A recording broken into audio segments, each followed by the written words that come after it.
Hi, welcome back to the Potsmaker's Bible. My name is Zion.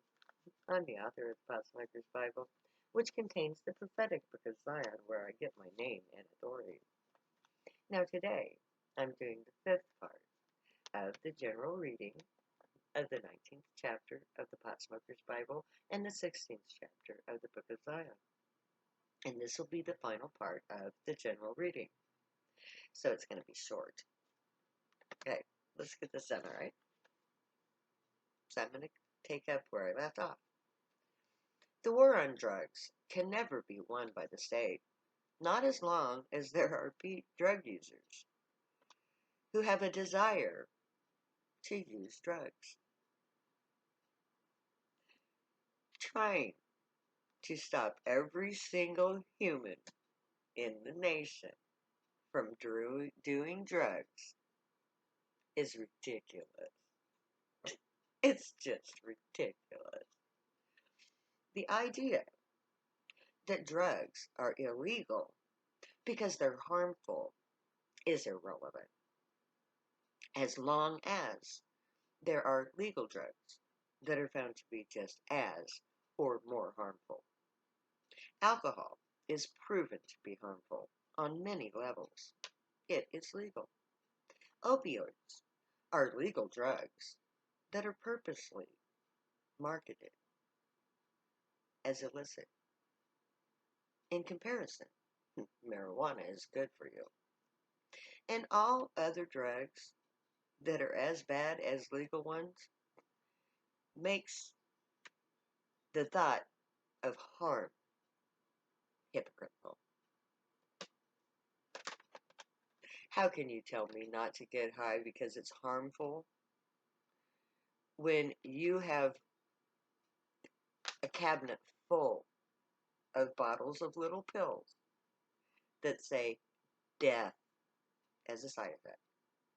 So as long as you sell sick people deadly medication, you do not have the right to tell healthy people that it is too harmful for them to have a good time with drugs. It's just hypocritical. So, in light of the truth, the war on drugs is a doomed endeavor. It always was. Because it can be proven that it does true harm to the victims and to society. And it does great monetary damage to all but the governments, forcing the taxpayers to pay for the war on drugs and the prison and everything else that goes along with it.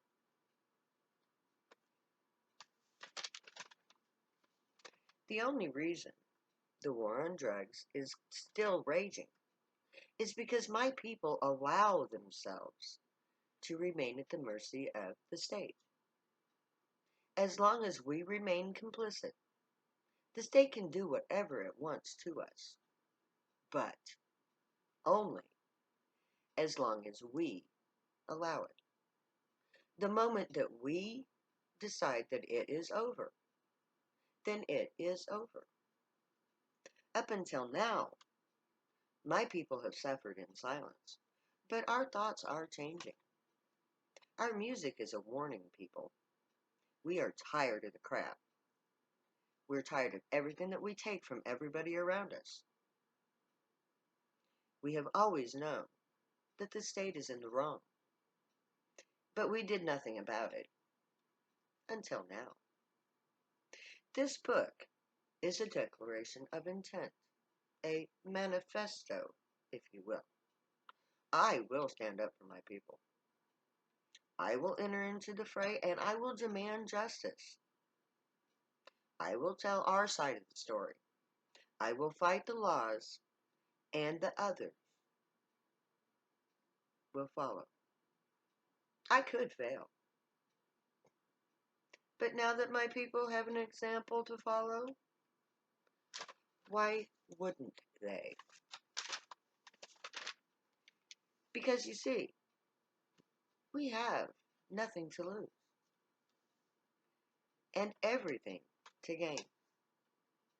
The state has already taken from us everything. They have backed us into a corner and are killing us, both literally and figuratively. We have nothing to lose. You've taken it from us. So, what reason do we actually have to continue this way? You have done a very dangerous thing. You have forced us to defend ourselves. We have no choice but to fight back. Survival depends on it. We didn't create this war. We didn't give a cause for it. But we are forced beyond endurance to engage. Why should we not fight a war that has been declared on us?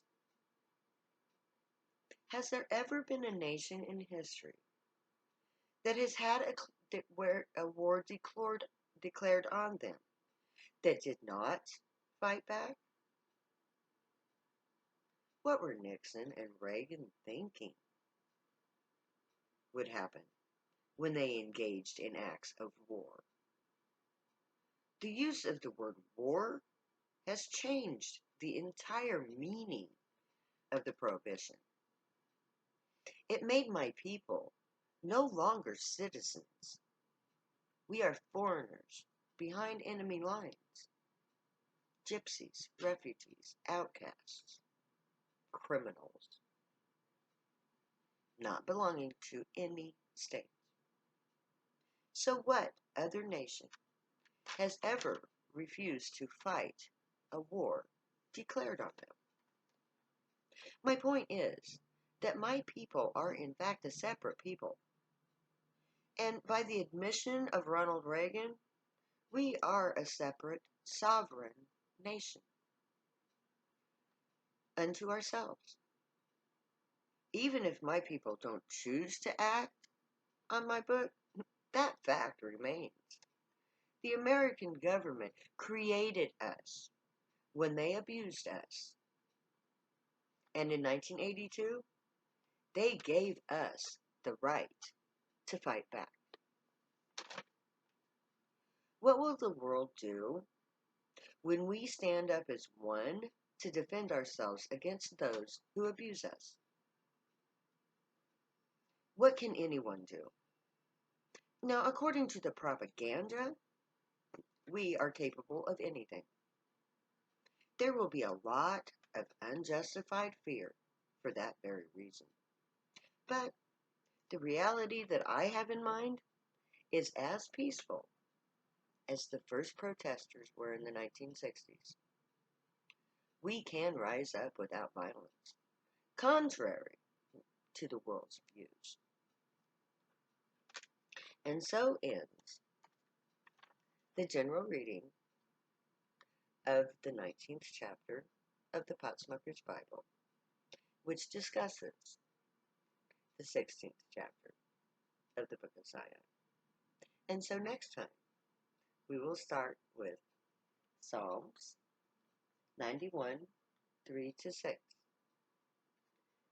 So, until then, may the Great watch over you, guide you, protect you, and keep you all from harm. May you always be worthy of them. May your thoughts, deeds, words, and deeds reflect truth, good, and light. May you always be happy and high. Know that I love you. I will champion your cause. I'll say later now, because you know I will never say goodbye.